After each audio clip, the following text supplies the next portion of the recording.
10 goals in a single 5-week tournament, 22 career World Cup goals. When the final whistle blew on the 2026 World Cup, Kylian Mbappé stood at the summit of the sport's most lethal scorers. To understand the gravity of those numbers, you have to look backward. Since 1958, Just Fontaine's 13-goal run for France stood as a historical outlier.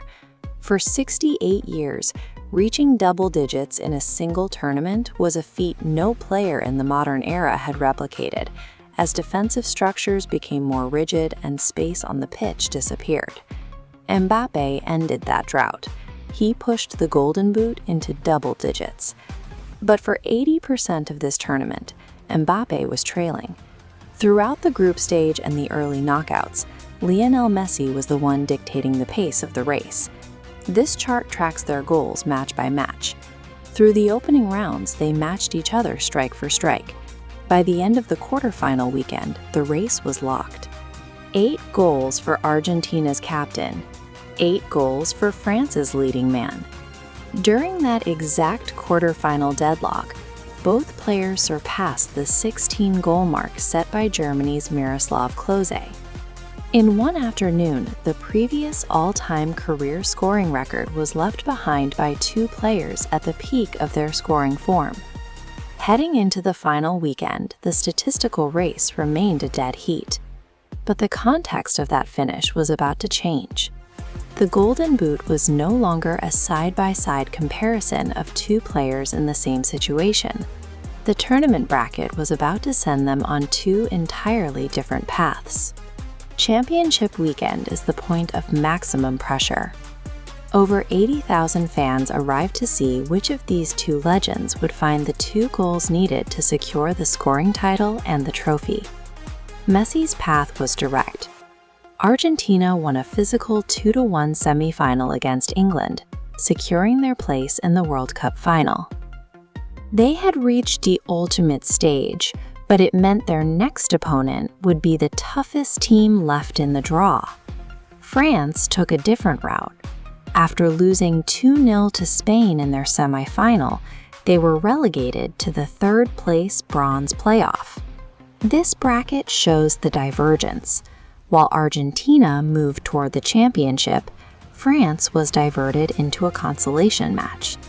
These 2 endpoints offer very different scoring environments. The final is a high-stakes tactical battle against a team that hasn't lost. The 3rd-place match is often a lower-stakes game, played by 2 teams whose primary goals, the championship, are already out of reach.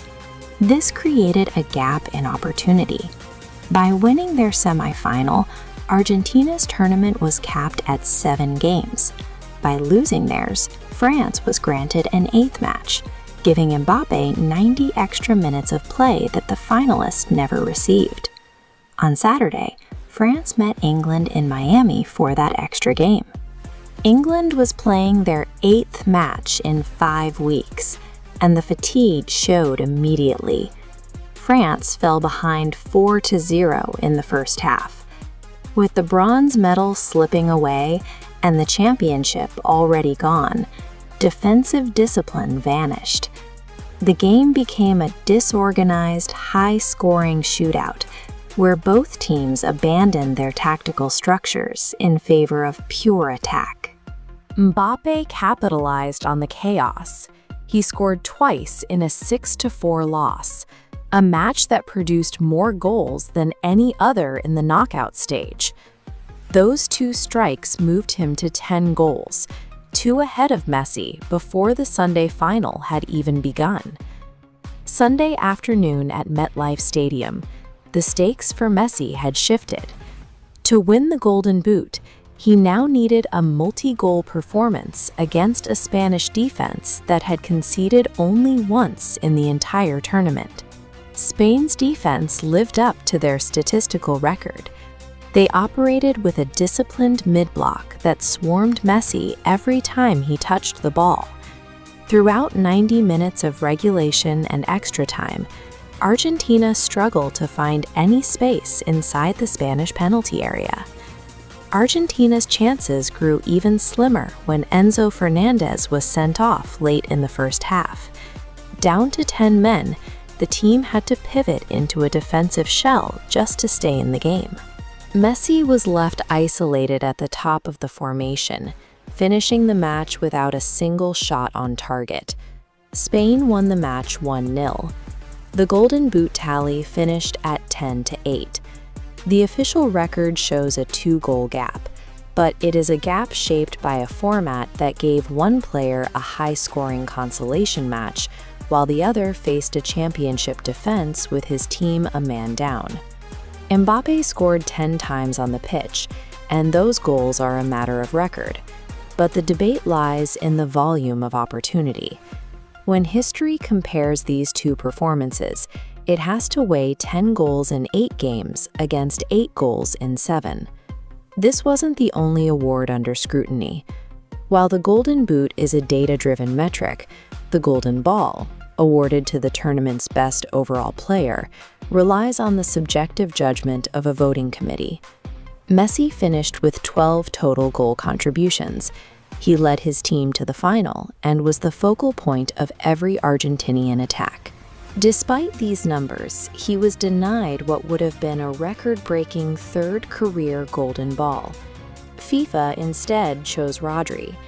The award recognized his role as the anchor for a Spanish team that controlled the tournament through possession and defensive stability. Voters prioritized the player who ensured his team only conceded 1 goal over the player who produced the most scoring highlights. This represents a clash in how we value greatness. Is the best player the one who creates the most goals, or the one who provides the structural foundation that allows a team to become champions? These awards are the primary way we remember a World Cup. But in 2026, the records were heavily influenced by factors outside of pure individual skill, from a bracket that expanded the game count for some, to a voting shift that favored defensive control over offensive output. So, looking at the final standings, does that extra match for France change how you view Mbappe's record? And did Rodri's defensive impact really carry more weight than Messi's 12 goal contributions? Let us know your breakdown in the comments. If you enjoyed this look at the numbers, hit the like button and subscribe for more. We'll see you in the next one.